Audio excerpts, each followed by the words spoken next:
The Wild Swans کوههای وحشی based on fairy tale by Hans Christian Andersen. این قصه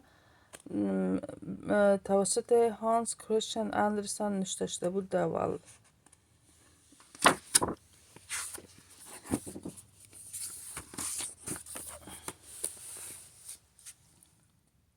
Once upon a time there was 12 royal children, 11 brothers and one older sister, Elsa. They lived happily in a beautiful castle. بود و نبود، همه بودند و هیچ کس نبود. روزگار 12 شاهزاده بودند، 11 برادر و یک خواهر. بزرگتر به نام السا. آنها خوشبخت بودند، در قصر باشکوه زندگی میکردند.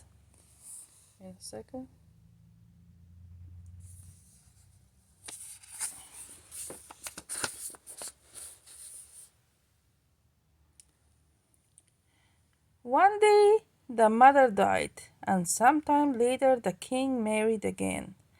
The new wife, however, was an evil witch. She turned the 11 princes into swans and sent them away to a distant land beyond a large forest. روزی از روزها مادرشان از دنیا رفت و مدت بعد پادشاه دوباره ازدواج کرد. همسر جدید پادشاه اما جادوگر بدجنسی بود. او 11 شاهزاده را با جادو به شکل قو درآورد و به جای دوردست فرستاد، بر سرزمین ناشنا آن سوی جنگل های انبوه. سبکی که قو جور شدن بیادرکا. so sad.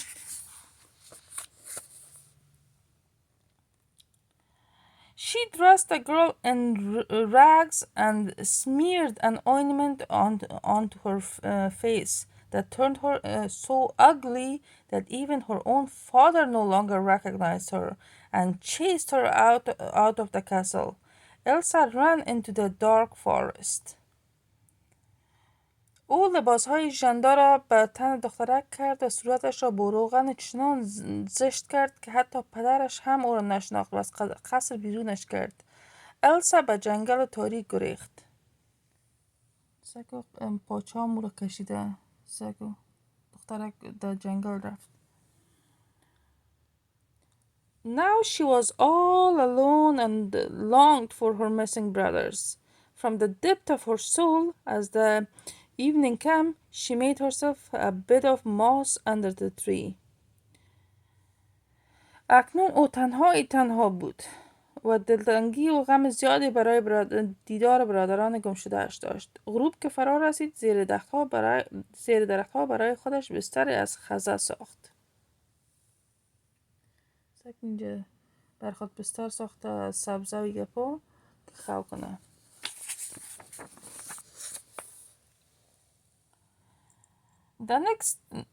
The next morning, she came to a calm lake and was shocked when she saw her reflection in it.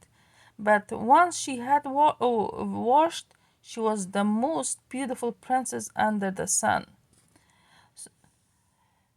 صبح روز بعد کنار برکه‌ای که رسید، از دیدن چهره خود در آب وحشت زده شد. اما بعد از شستن خودش دوباره زیباترین شاهزاده خانمی شد که خورشید تا به حال دیده بود.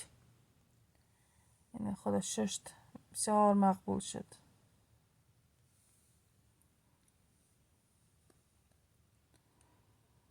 After many days, Elsa reached the great sea.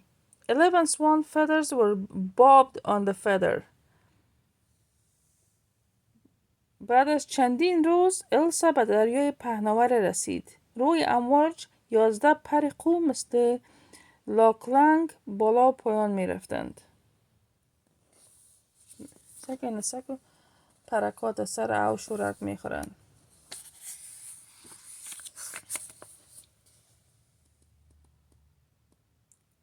As the sun set, there was a swooshing noise in the air, and 11 wild swans landed on the water.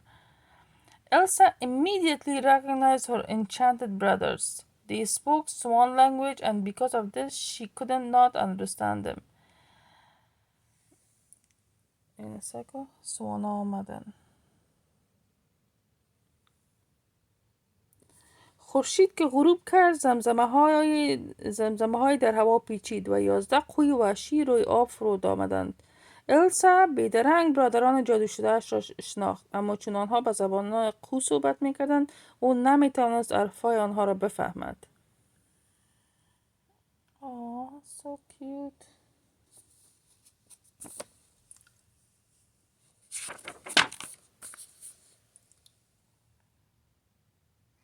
During the day the swans flew away, and at night the sibling snuggled up in a cave. One night Elsa had a strange dream. Her mother told her how she could release her brothers from the spell. She could knit shirts from stinging nettle and throw one over each of the swans. Until then, however, she was not allowed to speak a word, or else her brothers would die. Elsa set to work immediately. Although her hands were burning as if they were on fire, she carried on knitting. در طول روزها قوها به پرواز در می آمدند و شبها در کنار خوارشان در غار به سر می بردند. شب السا خواب عجیبی دید. مادرش به او گفت که چگونه می تواند برادرانش را نجات بدهد. او می بایستی از گزنه برای هر یک از قوها پیراهن ببافد و روی تک تک آنها بیاندازد. در این مدت اما او نباید حتی یک کلمه حرف بزند، وگرنه این باعث مرگ آنها خواهد شد. السا بیدرنگ شروع به کار کرد و هرچند دستانش چون آتش می سوختند، اما او همچنان خستگی ناپذیر می بافت. سکن اینجا خواه کده کده قوگکا، یعنی زن جادوگر آنم دید، یعنی ای فارست دسته بخوام فارست دست. روزی از دوردست ها آواز شیپور شکار می آمد. شاهزاده با همکارانش سوار بر اسب آمد. کمی به مقابل او ایستاد و لحظه آن دو در چشمان یکدیگر خیره شدند و از ته دل و از یک دل نه صد دل عاشق یکدیگر شدند. One day Hunting Horn shouted in the distance a prince came riding along with his uh, entourage, entourage, and he soon stood in front of her. As they looked into each other's eyes, they fell in love. Wait a second.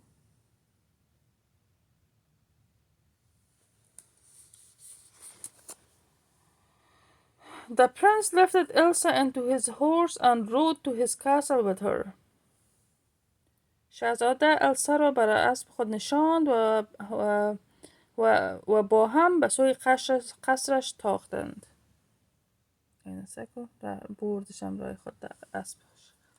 چقدر اسب مقبول داره ای سگکایشان سکو.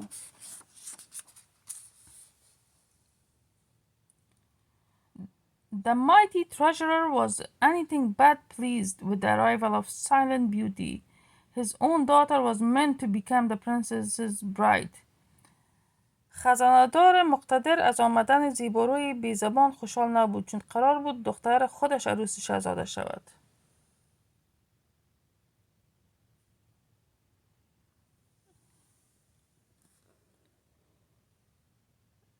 Elsa had not forgotten her brothers. Every evening she continued working on the shirts. One night she went out to the cemetery to gather fresh needles. While doing so, she was secretly watched by the treasurer. السا برادرانش را فراموش نکرده بود. هر غروب بافتن پیرانها را ادامه میداد. شبی به مقصد قبرستان بیرون رفت که گزنه های تازه بیاورد، در حالی که خزانه‌دار مخفیانه او را تعقیب میکرد. شاید این خزانه‌دار از السا را تعقیب میکنه.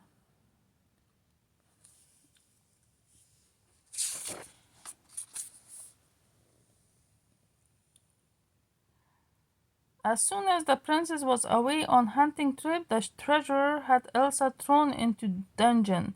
He claimed that she was a witch who met with other witches at night. زمانی که شاهزاده برای شکار بیرون رفته بود، خزاندار دستور داد که السا را در یک سیاهچال بیاندازند. او ادعا میکرد السا جادوگری است که شبها با جادوگرهای دیگر دیدار میکند. سگ در بندی خانه انداختن میشه. At dawn, Elsa was fetched by guards. She was going to be burned to death at the marketplace.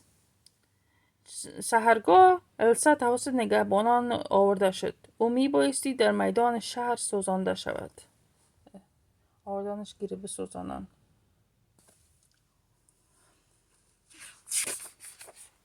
در زمانهای قدیم در اروپا وقتی زنایی که بسیار هوشیار می بودن، بسیار فهمیده و کتابخوان یا می بودن، با زیار به نام از یک یا ویچ هستن و جادوگر هستن سوختانده می شد. هر زنی که از حقوق خود دفاع می کرد، هر زنی که باسواد بود یک کمک از دیگاه فرق می داشت، او را به نام ویچ در می دادن. این تنها زن دختر نیست، این قصه ها راستی است در اروپا.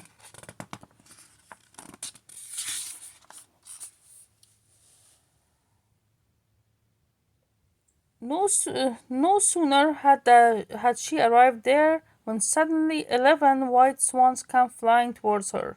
Elsa quickly threw a shirt over each of them. Shortly thereafter, all her brothers stood before her in human form. Only the smallest, whose shirt had not been quite finished, still had a wing in the place of one arm. او هنوز به آنجا نرسیده بود که 11 قوی سفید پرواز کنان سر رسیدند. السا بیدرنگ روی هر یک لباسی را از گزنه انداخت. لحظه بعد برادرانش به شکل آدم مقابلش ایستادند. تنها برادر کوچکتر که لباس مکمل بافته نشده بود به جای یک دست یک بال را هنوز حفظ کرده بود. اینه سکو شرطا رو در سرشان مندازه. او چیزای سبزایی را که جور کرده، لباسای سبزایی را.